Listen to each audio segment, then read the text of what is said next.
ایک ایک کر کے آتے جائیے، خیر مقدم کے لیے عوام تیار ہے، خوب آپ کی چھترولنگ ہوگی۔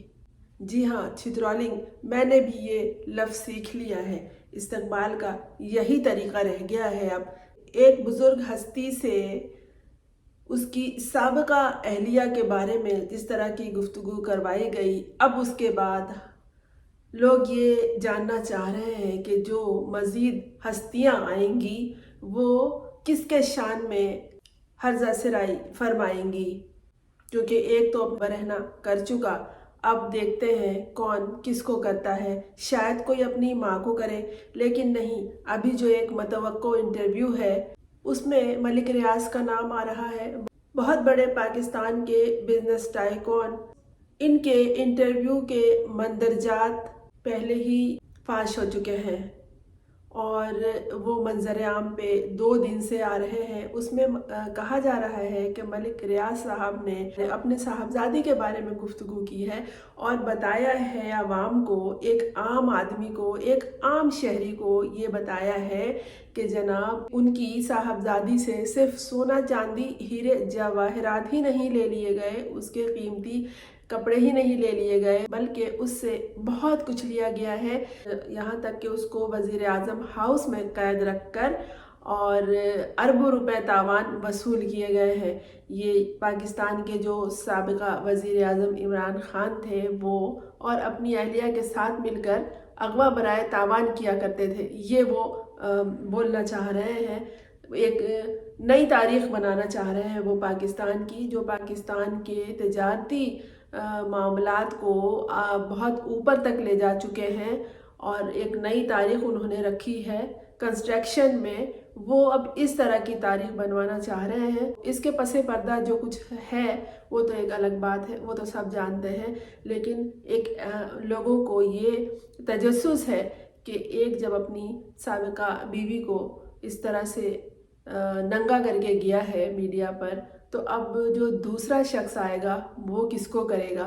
تو جناب وہ اپنی صاحبزادی کے بارے میں بہت کچھ کہہ چکے ہیں کہ ان کے ساتھ یہ ہوا، ان کے ساتھ وہ ہوا۔ اب لوگ انتظار میں ہیں کہ یہ انٹرویو آئے تو ہم بھی ان کا اچھی طرح سے خیر مقدم کریں۔ ابھی تک یہ 2 دن گزر گئے ہیں اور یہ انٹرویو سامنے نہیں آئے، بلکہ کچھ خواتین کے بھی نام آ رہے ہیں کہ فلاں گلالئی کو لے آؤ، فلاں گلگلی کو لے آؤ، اور فلاں اس کو لے آؤ، وہ عہد کو لے آؤ، شہد کو لے آؤ، سب کو لے آؤ، جس کو چاہو لے آؤ۔ انتظار میں ہے، ہم لوگ عادی ہو چکے ہیں، عوام عادی ہو چکی ہے اب، اور وہ اس سے بھی زیادہ مشکل حالات کے انتظار میں ہے۔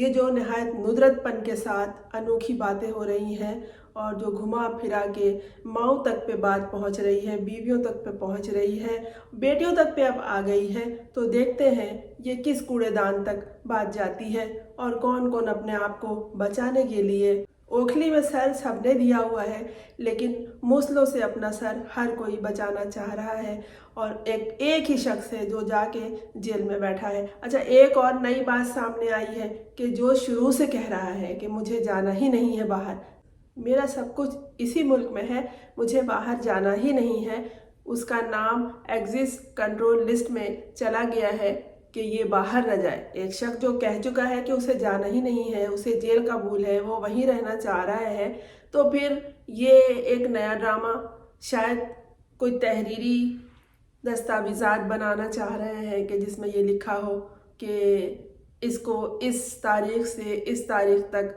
باہر جانا منع تھا اور یہ نہیں جا سکتا ہے۔ وہ شخص پہلے ہی جیل میں ہے، اب کیا کوئی اڑن تشتری اترے گی جس سے وہ نکل کے راتوں رات فرار ہو جائے گا؟ دوسری طرف یہ ہے کہ جناب اہلیہ سمیت عمرے کے لیے چلے جائیے۔ وہ شخص وہ ہے جو یہ جانتا ہے کہ عمرے سے زیادہ اہم وہ عوام ہے جو اس کے پیچھے جیل میں بند ہے، اور جن کا وہ تمام لوگ جن کے اولاد بھی قبر میں چلی گئی ہے اور باقیوں کی اولاد در بدر ہے اور ان کی مائیں جیل میں ہے، وہ جب ان تمام حالات سے واقف ہے تو پھر کس لسٹ میں اس کا نام ڈال رہے ہیں؟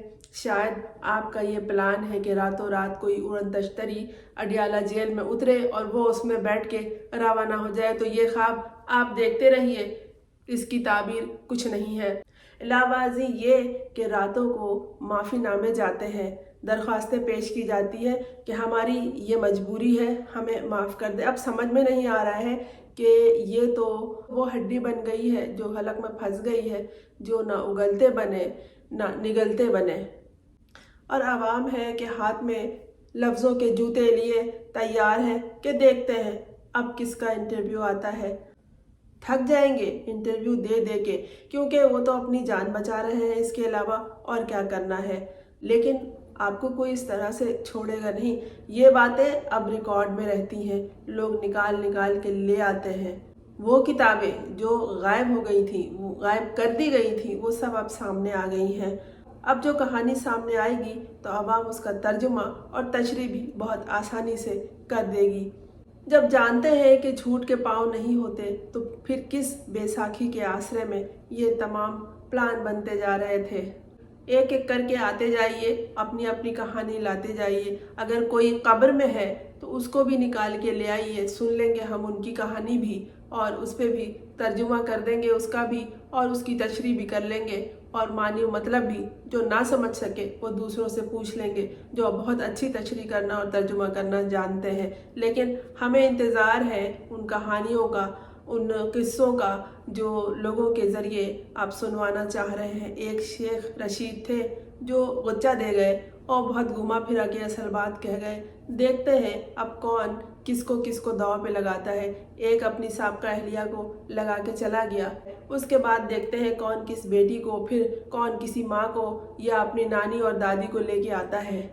آتے جائیے، جوتا کھاتے جائیے اور لائن سے چلتے چلے جائیے۔ یہ اتنا آسان نہیں ہے جتنا آسان آپ نے سمجھ لیا تھا۔ اسی طرح کے قصے اور کہانیاں میڈیا پہ آنے لگے تو پھر عوام سمجھ جاتی ہے کہ اس سے اچھا تو وہ تھا جو ہم ڈراموں میں دیکھتے تھے۔ ابھی کس طرح کے ڈرامے دکھائے جا رہے ہیں؟ یہ تو ڈراموں کو پیچھے چھوڑ کر قصہ گوئی کے زمانے میں آ گئے ہیں، اور قصے کہانیاں بھی میڈیا کے ذریعے پیش کر رہے ہیں۔ ایک شخص بیٹھ جاتا ہے اور وہ ادھیڑنے لگتا ہے۔ آپ پہلے مجبور تھے جب آپ کی اہلیہ ہاتھ سے نکل گئی تھی، یا ملک ریاض کی بیٹی کے ساتھ جو کچھ ہوا، یا آپ اب مجبور ہیں؟ اس کا حساب کتاب آپ نہیں کریں گے، عوام کرے گی۔ آتے رہیے اور اپنی اپنی داستان سناتے جائیے اور اپنی چترول کرواتے جائیے۔